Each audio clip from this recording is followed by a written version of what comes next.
성막에 대해서 설명을 드리고자 합니다. 성막을 통해서 천국에 대한 꿈을 꾸고 천국에 대한 소망을 가지게 하라고 성막을 만들어 주셨는데, 오늘날 우리 신앙인들은 이 성막을 통째로 지금 다 잊어버리고 있다는 이야기는 천국에 대한 소망은 없이 천국을 바라보고 있는 이상한 형태의 지금 신앙을 지금 하고 있다는 것을 말씀을 드렸습니다.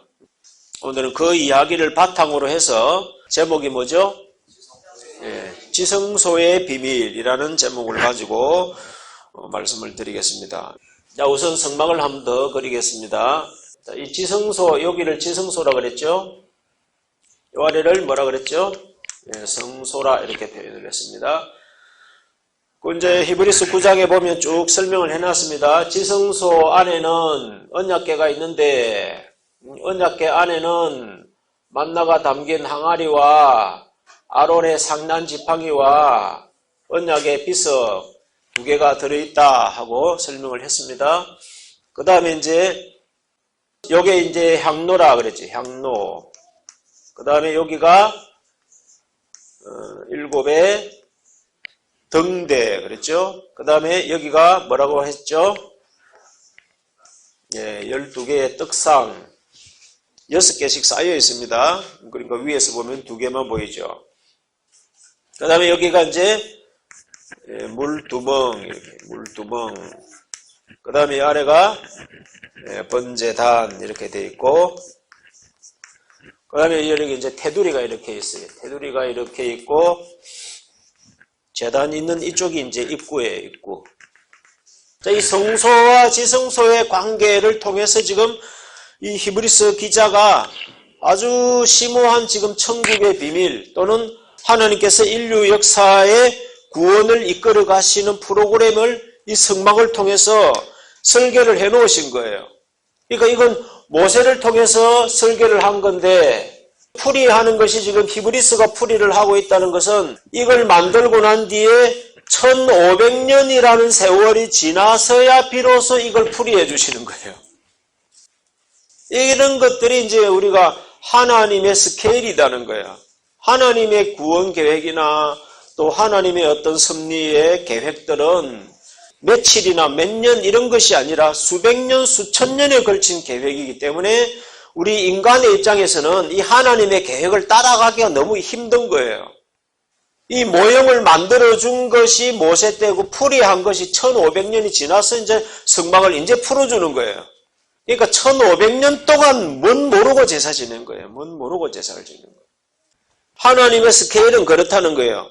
그리고 지금 오늘 우리가 이 히브리서를 지금 다시 논하고 이 절기를 다시 논하고 있는 게 지금 이 히브리서 기자가 이걸 풀이하고 난 이후로 지금 또 몇 년 지났어요? 또 2000년 지났죠? 그러면 지금 우리 입장으로 보면 모세 때는 지금 몇 년 전의 이야기예요? 3500년 전 이야기를 지금 우리가 지금 성막의 비밀을 지금 풀어내고 있는 거예요. 여기 뭐라 했어요? 9장 거기 끝에 10절을 보면 이런 것은 먹고 마시는 것과 여러 가지 씻는 것과 함께 육체의 예법만 되어 개혁할 때까지 맡겨둔 것이라 그랬죠? 이제는 뭐 할 때가 되었다? 이제는 이 성막을 개혁할 때가 되었다. 개혁할 때가 되었기 때문에 이 말씀을 우리에게 주시는 거예요. 그러면 이 성막이 1차적으로는 천국의 그림자였다. 그 다음에 2차적으로는 이 성막이 가지는 예언적인 기능이 있다 이거예요. 성소, 지성소와 관련된 절기가 하나 있었죠? 뭘까요? 속죄일이 있었죠. 속죄일. 7월 10일이었죠. 7월 10일 속죄일은 뭐 하는 날이었어요? 지성소를 속죄하는 날이다 그랬죠. 지성소를 속죄하는 날이다. 지성소를 속죄하려고 그러니까 어떻게 해야 되느냐니까 지성소 안에 들어가는 날이다. 이 성소에는 제사장들이 매일 출퇴근을 해야 됩니다. 매일 출퇴근을 하지만 이 지성소 안에는 1년 1차밖에 못 들어간다. 7절 보세요. 오직 둘째 장막은 대제사장이 홀로 1년 1차씩 들어간다. 1년에 한 번 들어간다. 자, 이게 너무너무 중요하다는 거예요. 이 지성소에 들어가는 날. 지성소에 들어가야 천국을 가는 거예요. 자, 계시록에 보면 2장과 3장에 7교회에게 편지를 보내는데 그 편지 보내는 말미에는 항상 이기는 자에게 복을 주겠다고 하는 게 있어요. 그 복들이 다 어떤 복이냐니까 생명나무 과일을 주워 먹게 하겠다. 또는 흰 돌을 주겠다. 감추인 만나를 주겠다. 이렇게 이기는 자에게 축복을 주겠다고 표현을 하고 있는 거예요. 그 약속들이 다 어디에 관련된 약속이 있냐 하면은 이 언약궤에 관련된 약속이다 이거예요. 그러니까 여러분들 어디까지 올라가야 됩니까? 예, 언약궤까지 올라가야 되는 거예요. 그러니까 이 성막을 우리가 사람들이 잘 모르고 지금 교회를 다니고 있는 거예요. 교회는 열심히 다니는데 맨날 여기 마당만 밟는 사람이 있어요. 교회를 가는데 교회를 왜 가는지를 몰라요. 그러니까 우리가 교회를 다닌다는 것이 어떤 의미를 가지는지를 모르는 거예요, 그냥. 천국 가려고요 라고 말은 하는데 언약궤에 들어가려고요 이렇게 말하는 사람은 없어요. 그렇게 말하면 너 어디서 배워서 또 희한한 거 배웠네 또 이런다고. 그 말을 조금만 바꾸어도 못 알아듣고 할 줄을 모르는 거예요. 자, 이것이 뭘 말하고 있는지를 오늘 거기 한번 보겠습니다. 성소는 첫 장막, 둘째 장막은 뭐라고요? 예, 지성소. 7절 다시 봅니다. 둘째 장막은 대제사장이 홀로 1년 1차씩 들어가되 1년에 한 번 들어간다 이거예요. 1년 1차씩 들어가되 피 없이는 안 들어간다. 죄를 씻지 않으면 들어갈 수가 없다는 이야기죠. 피 없이는 아니하니 이 피는 자기와 백성의 허물을 위하여 드리는 것이라. 성령의 이로서 보이신 것은 이런 거예요. 1년에 한 번밖에 못 들어가는 걸로 보인 것은 이것은 하나의 예법이잖아요. 예법이고 율법인데 이건 단지 예법이나 율법으로 거치는 것이 아니라 이것을로 통해서 보여주시는 하나님의 뜻이 있다 이거예요. 하나님의 비밀이 있다는 거예요. 이 1년에 한 번밖에 못 들어간다는 그 자체가 비밀이라는 거예요. 그럼 무슨 비밀이냐? 성령이 이로써 보이신 것은 1년에 한 번밖에 못 들어간 것으로 말하고자 하는 것은 이 말이에요. 첫 장막이 서 있는 동안에 성소에 들어가는 길이 아직 나타나지 아니한다라는 것을 말하려고 한 거다. 뭐라고요?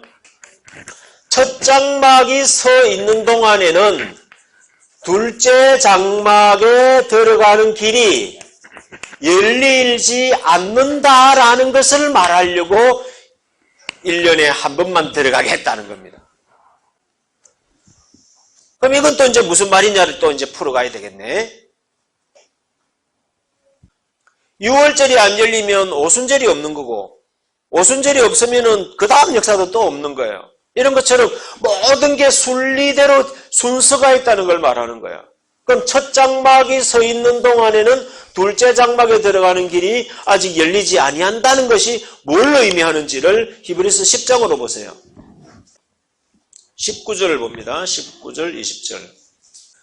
그러므로 형제들아 우리가 예수의 피를 힘입어 성소에 들어갈 담력을 얻었나니 그 길은 우리를 위하여 휘장 가운데로 열어놓으신 새롭고 산 길이요 휘장 곧 저의 육체니라. 예수님께서 십자가를 지시고 돌아가실 때 뭐가 찢어졌다 그랬죠? 이 휘장이 찢어졌다 그랬죠? 그러니까 예수님께서 십자가를 지시고 돌아가실 때 이 휘장이 찢어졌다. 찢어졌다는 것은 다시 한번 보세요. 20절. 그 길은 우리를 위하여 휘장 가운데로 열어놓으신 새롭고 산 길이다 이거예요. 예, 이걸 찢었다는 것은 이제 성전 치워라 이게 아니고 전에는 이 길이 어떻게 되어 있었습니까? 닫혀 있었지요. 닫혀 있었는데 이것이 예수님의 십자가의 죽으심으로 이 산 길을 열어놨다. 거의 우리가 예수님의 십자가의 죽음의 감사함에 대해서는 이건 영원히 강조하고 갚아도 다 갚을 수 없는 사랑이요, 은혜예요. 이미 생명의 은인을 우리는 예수님으로 모시고 있는 거예요. 문제는 뭐냐?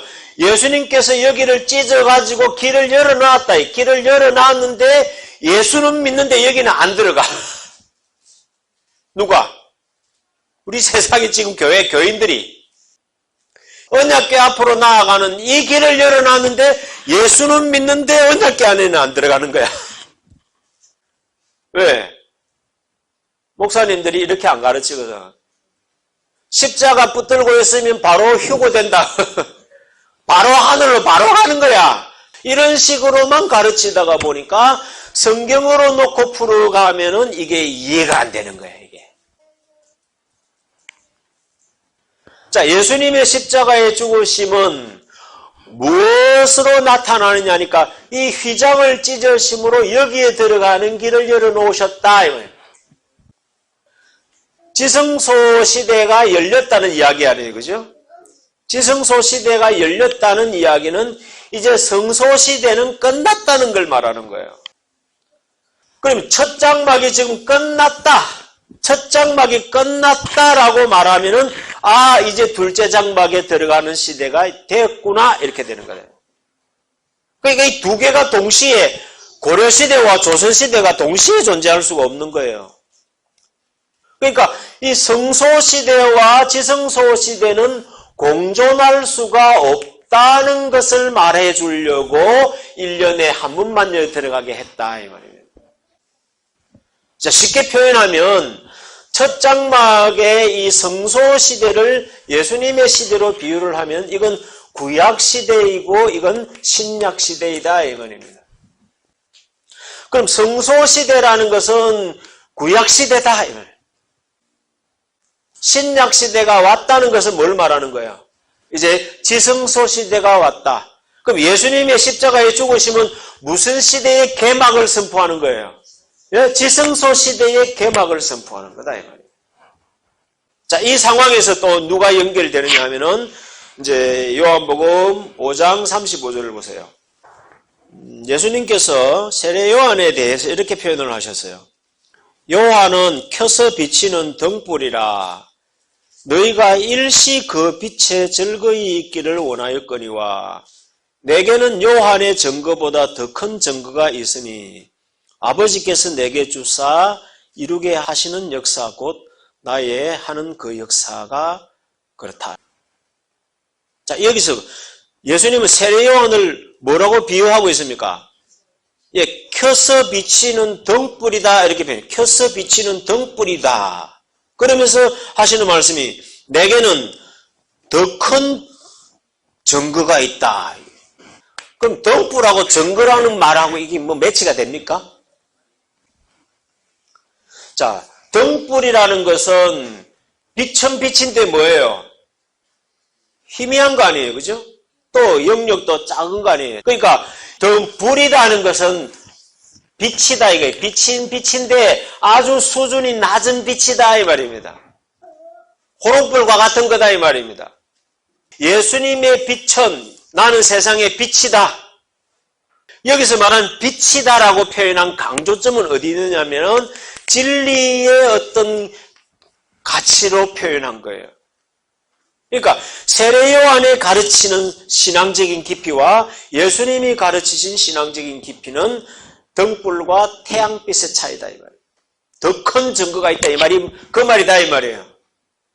예수님의 성경적인 가르침은 세례 요한의 가르침에 비해서는 태양과 같은 분이시다 이 말이에요. 그럼 세례 요한이 등불이라고 말할 때는 뭐하고 또 빗댔냐 하면은 그 당시의 제사장들, 서기관들, 그러니까 그 당시 유대 세계의 종교 지도자들이 있잖아요. 그들이 가르치는 율법의 수준과 세례 요한의 가르치는 어떤 성경적인 깊이를 비유하면은 서기관과 바리새인들은 완전히 호롱불도 없는 상태야. 오케이? 이해가 되세요?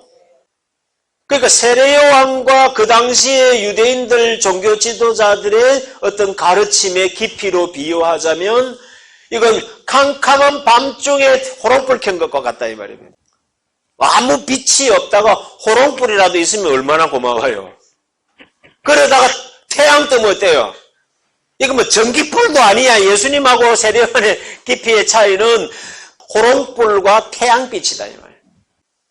그 정도로 서기관과 바리새인들의 성경적인 깊이, 세례요한의 성경적인 깊이, 예수님의 성경적인 깊이의 등급이 이렇게 엄청난 차이를 가지고 있다. 이해되시겠죠? 자, 여기서 이제 한 단계 더 들어가야 돼요. 또 들어갑니다. 자, 여기서 예수님이 세례요한을 켜서 비치는 등불이다라고 말했을 때 어느 등불을 생각하셨겠냐는 걸 생각해 보세요. 각자 자기 집에 켜고 있는 등불을 생각했겠냐? 아니면 이 성막 안에 있는 이 등불을 생각했겠냐? 이 말이에요. 그 예수님은 성경을 다 알고 계신 분이잖아요. 그러니까 예수님은 성경을 다 아는 입장에서는 선택하는 용어 하나하나를 신중하셨을까 안 하셨을까?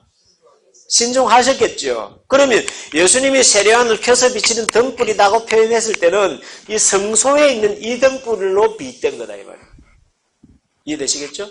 그러니까 그럼 세례요한의 존재를 켜서 비치는 등불이다라고 표현했을 때 이 등불이라는 말은 이 촛대와 연관되어서 이해를 할 수 있다면 세례요한은 첫 장막 영역이다, 둘째 장막 영역이다. 첫 장막 영역이다. 그러니까 세례요한은 어느 시대 사람이라는 거예요?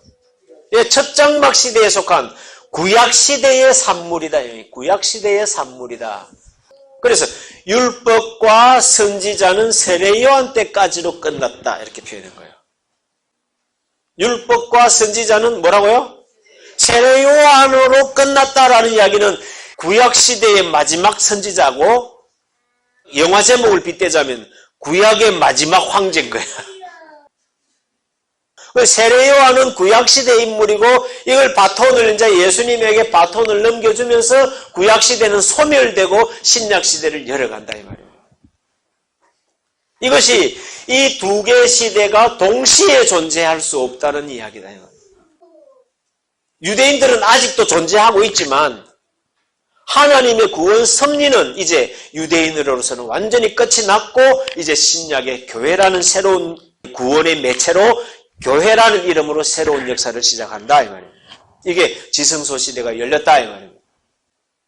그러한 세월이 지금 2000년 온 거다 이 말입니다. 이제 교회 시대가 왔다는 걸 선포한 거 아니에요, 그죠? 그 교회 시대가 왔다는 걸 선포해놓고 예수는 가셔버린 거야. 그러면 이 교회가 2000년이 지나고 나면 교회는 어떻게 됩니까? 이렇게 되는 거지. 그럼 거기에 대한 답을 찾으려면 또 성경으로 들어가 봐야 되는 거죠. 그럼 이것이 모세 때 예언하는 거 아니에요, 그죠? 메시아가 오시면 끝날 거다고 모세가 예언을 해놓은 거란 말이에요. 그럼 오늘 이 시대의 교회에 대해서는 어떻게 성경이 예언을 해놨겠냐 이거죠. 즉 내 시대, 우리 시대는 어떻게 지금 왔고 어디로 가고 있는지를 알아야 된단 말이에요. 이걸 알려고 하니까 이 성막 속에 담겨져 있는 이 예언의 비밀을 알아야 되는 거예요. 이 성막 하나하나가 다 예언이란 말이에요. 그럼 이 미래는 어떻게 됩니까? 하고 이제 질문을 하면 또 그러면 거기에 대한 예언을 이제 찾아내야 되는 거야. 물론 말세니까 어디에 당연히 있어야 될까요? 네, 계시록에 있어야 되는 게 맞죠. 계시록이 결정적으로 다 정리해 놓은 것이다. 거기서 답을 찾으면 쉽게 찾을 수 있다 하는 이야기를 드렸습니다. 그럼 그 비밀이 어디 있느냐? 세례요한은 켜서 비치는 등불이었다. 이렇게 표현을 했던 것처럼 이 등불은 아까 어느 등불이라고 그랬어요? 이 성소에 있는 이 등불이라고 그랬죠. 그러니까 예수님이 세례요한을 등불이라 할 때 영어로 보면은 램프라 되어 있는 램프. 이 이름이 뭐라 그랬죠? 램프 스탠드라 그랬죠. 그러니까 같은 램프다 이 말이에요. 이것을 계시록에 오면은 뭐라고 표현되어 있냐면은 촛대라고 되어 있는 거예요. 촛대. 똑같은 영어예요. 램프 스탠드 똑같은 영어로 되어 있는 거예요. 그럼 계시록 2장과 3장에 나오는 일곱의 금촛대라고, 일곱의 금촛대라고 말하는 것을, 그 비유를 풀어주기를 계시록 1장 20절 한번 볼까요?